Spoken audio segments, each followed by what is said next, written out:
ఏబీవీపీకి జేఎన్యూలో చాలా తక్కువ ఇది ఉంటుంది అవకాశం. క్రమంగా అది ఎదిగిపోయిందా? ఎందుకంటే తాజాగా జేఎన్యూలో వామపక్ష కూటమి విజయం సాధించింది. వామపక్ష పార్టీ కాదు, కూటమి విజయం సాధించింది. అది ఎవరి మీద? ఏబీవీపీ మీద.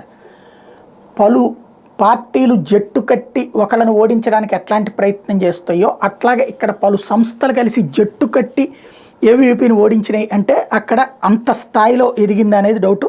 దేశ రాజధాని ఢిల్లీలో జవహర్లాల్ నెహ్రూ విశ్వవిద్యాలయం విద్యార్థి సంఘం ఎన్నికల్లో వామపక్ష విద్యార్థుల కూటమి అఖండ విజయం సాధించింది. 4 ఏళ్ల విరామం తర్వాత జరిగిన ఎన్నికల్లో అధ్యక్ష, ఉపాధ్యక్ష, ప్రధాన కార్యదర్శి, సంయుక్త కార్యదర్శి పదవులన్నింటినీ ఈ కూటమి సొంతం చేసుకుంది. ఆర్ఎస్ఎస్ అనుబంధ ఏబీవీపీ పరాజయం పాలైంది. వామపక్ష విద్యార్థి సంఘాలైన ఏఎస్ఎఫ్, డిఎస్ఎఫ్, ఎస్ఎఫ్ఐ, ఏఐఎస్ఏ ఒక కూటమిగా పోటీ చేసినాయి. ఆదివారం అర్ధరాత్రి దాటాక ఫలితాలు వెలువడే. అధ్యక్షుడిగా గెలుపొందిన ధనుంజయ్ బీహార్లోని గయా ప్రాంతానికి చెందినవాడు.